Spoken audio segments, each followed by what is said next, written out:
बच्चों, आज हम कक्षा 8 हिंदी 8th ग्रेड अभ्यास पुस्तिका का पाठ 10 प्राण जाय पर वृक्ष न जाय के प्रश्न उत्तर लिखेंगे। बहुविकल्पीय प्रश्न सही उत्तर छांटकर लिखिए। प्रश्न 1, विश्नोई समाज में नियमों की संख्या कितनी है? इसका सही उत्तर है सी 29।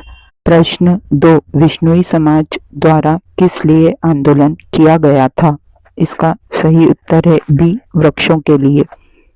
प्रश्न 3, वृक्षों की कटाई पर सबसे अधिक दुष्परिणाम किस पर होगा? इसका सही उत्तर है सी, पर्यावरण पर। प्रश्न 4, रक्षक का विलोम शब्द कौन सा है? तो इसका सही आंसर है बी, भक्षक। प्रश्न 5, चिपको आंदोलन से संबंधित है, तो इसका सही आंसर है ए, गोरा देवी। नीचे दिए गए शब्दों में से उचित शब्द चुनकर रिक्त स्थान की पूर्ति कीजिए। आज्ञा पालन, उत, जंभेश्वर, उत, विश्नोई, वृक्षों, आज्ञा का पालन, हिरणों, बाघों। तो प्रश्न 6, विश्नोई समाज भगवान का अनुयायी है, तो इसका उत्तर है जंभेश्वर। प्रश्न 7, विश्नोई समाज वृक्षों की रक्षा के साथ साथ की रक्षा के लिए भी जाने जाते हैं, तो इसका आंसर है हिरणों। प्रश्न 8, बढ़ते प्रदूषण को बचाने के लिए की रक्षा करनी चाहिए, तो वृक्षों। प्रश्न 9, उत्कृष्ट शब्द में प्रयुक्त उपसर्ग है उत। प्रश्न 10, आज्ञा पालन का समास विग्रह होगा आज्ञा का पालन। अति लघु उत्तरीय प्रश्न 11, विश्नोई समाज का इतिहास किस बात से भरा पड़ा है? उत्तर, विश्नोई समाज का इतिहास वृक्षों और वन्य जीवन की अनेक घटनाओं से भरा पड़ा है। प्रश्न 12, किस प्राणी की रक्षा करते हुए अनेक विश्नोई शिकारियों के हाथों शहीद हुए हैं? तो हिरणों की रक्षा करते हुए अनेक विश्नोई शिकारियों के हाथों शहीद हुए हैं। प्रश्न 13, हमें पेड़ों की जरूरत है, पेड़ों को हमारी नहीं है, क्यों? वातावरण में दिन प्रतिदिन जो प्रदूषण बढ़ता जा रहा है उससे बचने के लिए हमें पेड़ों की जरूरत है। प्रश्न 14, प्राण जाय पर वृक्ष न जाय पाठ से क्या प्रेरणा मिलती है? उत्तर, प्राण जाय पर वृक्ष न जाय पाठ से हमें अधिक से अधिक वृक्षारोपण करने एवं वृक्षों की सुरक्षा करने की प्रेरणा मिलती है। लघु उत्तरीय प्रश्न 15, आप अपने विद्यालय में या आसपास पेड़ पौधों की रक्षा किस प्रकार करेंगे? हम अपने विद्यालय में या आसपास वृक्षारोपण करेंगे, जानवरों से उसे सुरक्षित रखने के लिए उसमें ट्री गार्ड लगाएंगे, समय समय पर उसे खाद एवं पानी देंगे, पूर्व में लगे हुए वृक्षों को यदि कोई काटता हुआ दिखा तो उसे ऐसा करने से रोकेंगे।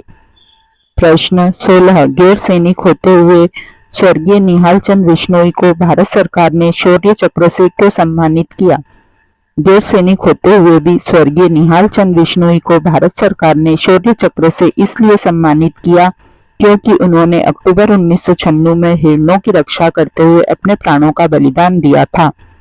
प्रश्न 17, शहीद अमृता देवी विश्नोई पुरस्कार के बारे में बताइए।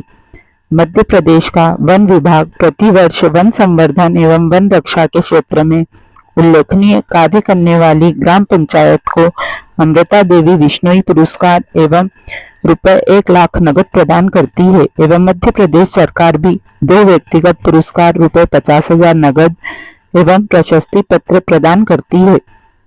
प्रश्न 18, अपने आसपास के किसी ऐसे व्यक्ति या संस्था के बारे में उल्लेख कीजिए जिसने पर्यावरण की रक्षा में अपना योगदान दिया हो।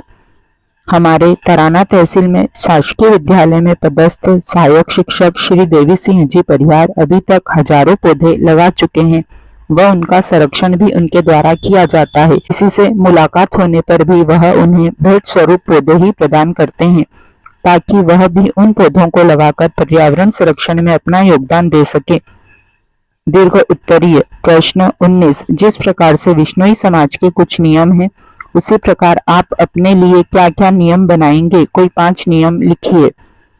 मैं अपने लिए निम्न नियम बनाऊंगी। मैं अपने शारीरिक एवं मानसिक स्वास्थ्य का ध्यान रखूंगी।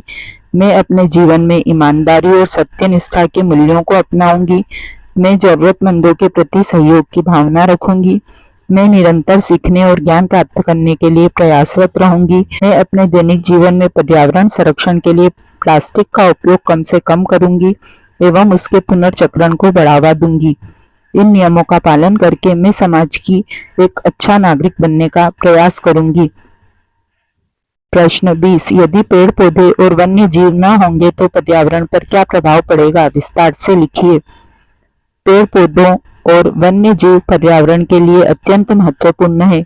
उनकी अनुपस्थिति में पर्यावरण पर कई गंभीर प्रभाव पड़ सकते हैं, जिनमें जल चक्र में बदलाव, मिट्टी का क्षरण, वायु गुणवत्ता में गिरावट, जैव विविधता की हानि, जलवायु परिवर्तन और इन सभी कारणों से होने वाले आर्थिक प्रभाव शामिल हैं। इसलिए पेड़ पौधों एवं वन्य जीवों का संरक्षण एवं प्रबंधन अत्यंत आवश्यक है, अन्यथा इनके अभाव में मानव अस्तित्व पर भी संकट गहरा जाएगा। इसी के साथ हमारा पाठ 10 यहीं समाप्त होता है। जल्दी ही हम पाठ 11 के साथ पुनः मिलेंगे।